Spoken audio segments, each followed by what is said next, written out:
Hello বন্ধুরা, কি হালচাল? আপনারা অনেকেই জেনে থাকবেন যে এশিয়ার উত্তর ও পূর্ব দিকে অবস্থিত 1,20,000 বর্গ কিমি আয়তনের একটি দেশ রয়েছে। সেই দেশটির নাম হলো উত্তর কোরিয়া। এই দেশটি এমন একটি দেশ, এই দেশটি সম্পর্কে মানুষ বিভিন্ন রকম তথ্য জানতে চায়, কিন্তু এই দেশে কেউ ভুলেও যেতে চায় না। আর এই দেশে কোনো ব্যক্তির না যাওয়ার কারণ হলো শুধুমাত্র একটি মানুষের কারণে। সেই ব্যক্তিটি হলো কিম জং উন। এই ব্যক্তিটিকে আপনারা কম বেশি অনেকেই চিনে থাকবেন। এই ব্যক্তিটিকে কেউ কেউ আবার মজা করে গোল আলু বলে থাকে। আর এই ব্যক্তিটি কতটা ভয়ঙ্কর সেটাও আপনারা অনেকেই কম বেশি জেনে থাকবেন। এই ব্যক্তিটি শুধুমাত্র নিজের স্বার্থের জন্য নিজের আপন কাকাকে সম্পূর্ণ উলঙ্গ করে 120টি ক্ষুধার্ত কুকুরের সামনে ছেড়ে দিয়েছিল এই কিম জং উন। আর ইতিমধ্যে আপনি বুঝতেই পারছেন এই ব্যক্তিটি কতটা ভয়ঙ্কর একজন ব্যক্তি। তাই সেই জন্য আজকের এই ভিডিওতে তোমাদের বলতে চলেছি উত্তর কোরিয়ার কিছু অদ্ভুত এবং আজব আইন কারণ সম্পর্কে। তো চলো বন্ধুরা, বেশি সময় নষ্ট না করে আজকের এই ভিডিওটি শুরু করা যাক। নাম্বার 1, আমরা সবাই জানি আমাদের পৃথিবীতে বর্তমানে 2025 সাল চলছে, তাই তো? কিন্তু আপনারা জানলে অবাক হবেন, উত্তর কোরিয়ার ক্ষেত্রে এটি সম্পূর্ণ উল্টো।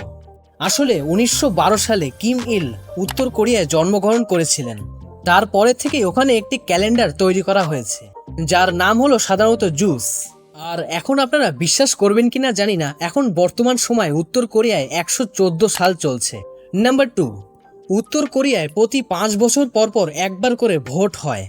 আর সবচেয়ে অবাক করা বিষয় হলো কিম জং উনের সাথে লড়াই করার জন্য কোনো সাহসী ব্যক্তি ওখানে নেই। কোনো ব্যক্তির সাহস নেই যে কিম জং উন থাকার সত্ত্বেও কোনো ব্যক্তি ওখানে ভোটে দাঁড়াবে। ওইখানে শুধুমাত্র ভোট দেওয়ার একটাই অপশন রয়েছে, সেটা হলো শুধুমাত্র কিম জং উন। তাহলে বলতে গেলে গণতান্ত্রিক এই কথাটার মানে কি থাকলো? আচ্ছা, যাই হোক। নাম্বার 3, এখনকার সময় সবার ঘরে একটা নয় একটা টিভি তো অবশ্যই রয়েছে। আর সেই টিভিতে নিজেদের পছন্দের মতো বিভিন্ন চ্যানেল আমরা দেখতে পারি, তাই তো? কিন্তু উত্তর কোরিয়ায় চাইলেও আপনি ভুলেও এই জিনিসগুলো কখনো করতে পারবেন না। ওখানকার উত্তর কোরিয়ার সরকার যেই চ্যানেলগুলো আপনাদের দেখাতে চাইবে সেই চ্যানেলগুলোই আপনাদের দেখতে হবে। অন্য কোনো চ্যানেল আপনি চাইলেও দেখতে পারবেন না। আর আপনারা বিশ্বাস করবেন কিনা জানি না, ওখানে কেউ এই জিনিসটি নিয়ে প্রতিবাদ করলে তখন সেই ব্যক্তিটিকে সাথে সাথে জেলে বন্দি করে দেওয়া হয়, নয়তো তাকে সাথে সাথে তাকে ফাঁসি দিয়ে দেওয়া হয়। নাম্বার 4, এমন অনেক দেশ রয়েছে ওখানকার সাধারণ জনগণের প্রায় সবারই ইচ্ছা থাকে যে আমি যেন ওখানকার রাজধানীতে থাকতে পারি। যেমন বাংলাদেশের রাজধানী হলো ঢাকা।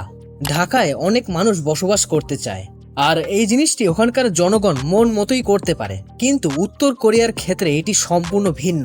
যেমন উত্তর কোরিয়ার রাজধানী হলো পিংয়াং। এইখানে সরকারের অনুমতি ছাড়া কোনো সাধারণ মানুষ কখনোই থাকতে পারবে না। কিন্তু এখন আপনাদের প্রশ্নটা হলো, এখানে কারা কারা থাকতে পারবে? আসলে এখানে বিভিন্ন রকম সাকসেসফুল মানুষ আর বিভিন্ন রকম বড় বড় বিজনেসম্যান এবং সরকারি চাকরিজীবী মানুষেরা থাকতে পারবে। তাছাড়া কোনো সাধারণ মানুষ এখানে থাকতে পারবে না। নাম্বার 5, ভারত কিংবা বাংলাদেশে বসে আমরা তো খুব সহজেই ইন্টারনেট ব্যবহার করতে পারি, তাই তো? আর এই ইন্টারনেট ব্যবহার করে পৃথিবীর বিভিন্ন রকম তথ্য আমরা জানতে পারি। কিন্তু উত্তর কোরিয়ায় সবাই ইন্টারনেট ব্যবহার করতে পারে না। আর প্রধানত ওখানকার বড় বড় সরকারি অফিসে ইন্টারনেট ব্যবহার করার অনুমতি রয়েছে। আর ওখানকার লোকাল জনগণ শুধুমাত্র ছোটখাটো টুকটাক জিনিসপত্রই সার্চ করে দেখতে পারবে, তার থেকে বেশি কিছুই নয়। ওইখানে শুধুমাত্র বড় বড় ও ভিআইপি লোকেদেরই ইন্টারনেট চালানোর অনুমতি রয়েছে। ওখানকার সরকারের মূল টার্গেট হলো ওখানকার জনগণ কোনোভাবে ইন্টারনেট ব্যবহার করে বাইরের দেশ সম্পর্কে যেন কিছু না জানতে পারে। আমরা যে কত ভাগ্যবান, কত সুন্দরভাবে আমরা ইন্টারনেট চালাতে পারছি, তাও কোনো রকম কোনো বাধা ছাড়াই।